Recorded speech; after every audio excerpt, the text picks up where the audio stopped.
Welcome back. Attorney and Marine Corps veteran John Deaton declaring victory last night in a three-way Massachusetts Republican primary. He's now set to face off against incumbent Democrat Senator Elizabeth Warren this November. Shortly after the race was called, she agreed to participate in 2 October debates against Deaton, but he's challenging Warren to 5 single-issue debates on immigration, the economy, income inequality, foreign wars, and women's productive rights. Joining me now exclusively is the man himself, Massachusetts Senate candidate John Deaton. Congratulations, John. Thanks very much for being here this morning.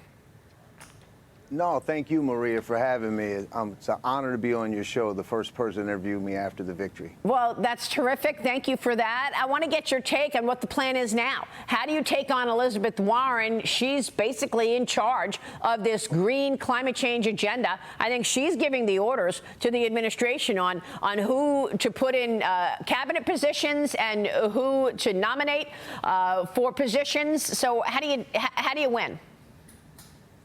Listen, there's no doubt that you're right. Her fingerprints are all over the financial markets going on.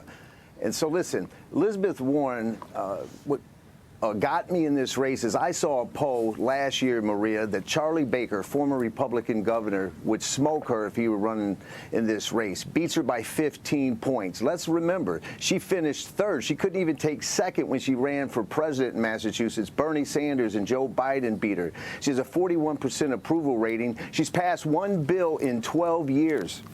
And so it's her record that I'm going to win. And people are excited about this race. I have a radical agenda. It's called common sense that we're going to restore to the United States Senate. She's a hyper-partisan person, and the independents in this state are tired of it. What people don't know about Massachusetts, Maria, is 64% of the electorate are independents, and they're coming out in swells to vote for me. Well, let me get your take on the agenda that she supports. She's been very supportive of Kamala Harris, saying that there's price gouging, that she wants to keep corporations at bay. She wants to make sure to tax them highly, as well as wealthy individuals.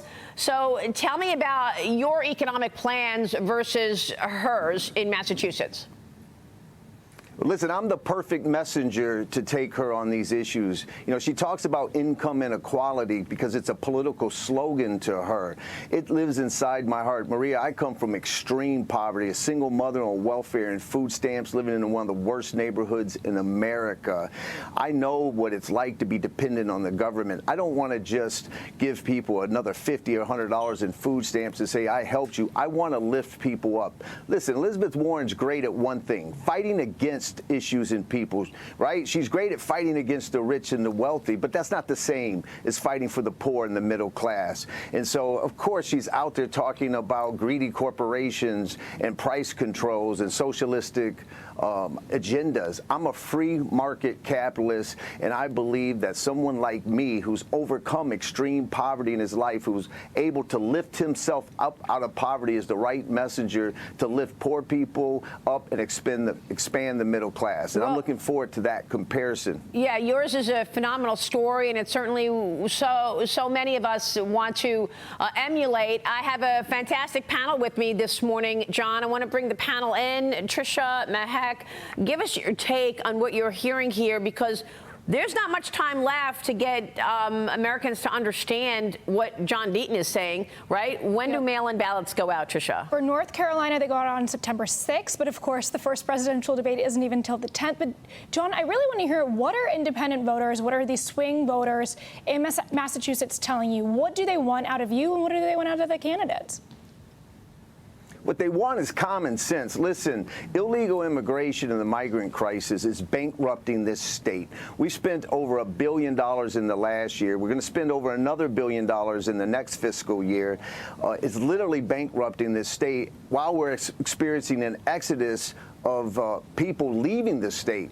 And so there's that issue. That's the #1 issue on voters' mind. And then it's the economy. Massachusetts is now the second most expensive state to live for working families.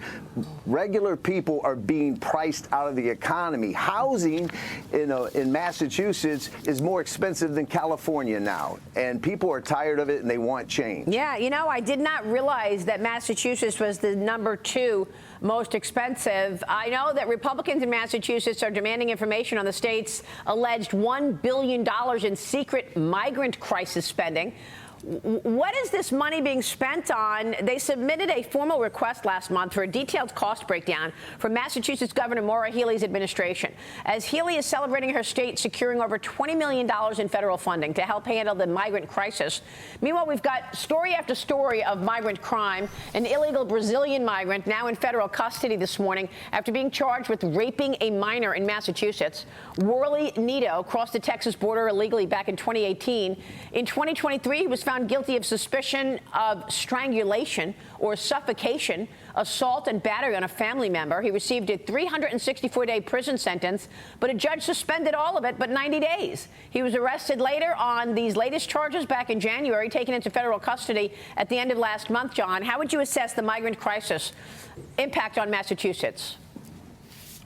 Maria, we are a border state. What people don't know about Massachusetts, we have a right to shelter law here that was enacted in the early 80s that does not require residency. And so the migrants come here and the government must put them up in hotels and must feed them. And we don't even get any transparency of where that money is going. That $20 million you're bragging about when you're spending over $1 billion is nothing. And what we're hearing is that there's no bid contracts being issued that the public doesn't get to see.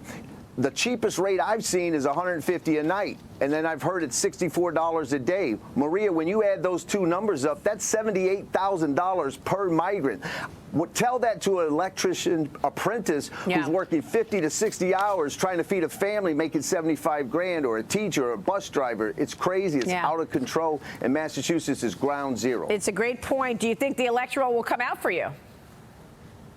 I think they will. Listen, we saw some polling 6 years ago. Elizabeth Warren had 55% of the independents likely to vote for her. She's lost over 22 points in that. It's down under a third. If I get all those votes, I win this election. And they're coming out to vote for me in droves. And I'm going to shock the world. I'm going to win this election, Maria. Wow, that is great confidence, John. Real quick, Mahak, we saw what happened to the squad. Well, we did. They got taken out because of their platform against Jews in Israel. So I think as long as people like John are out there speaking the truth and speaking about the American dream, my gosh, talk about a Marine who pulled himself out of poverty from the bootstraps, and now he's coming back to serve people. As long as you continue to speak the truth, your message is going to prevail. John, we'll be watching your race. Thanks so much for being here this morning.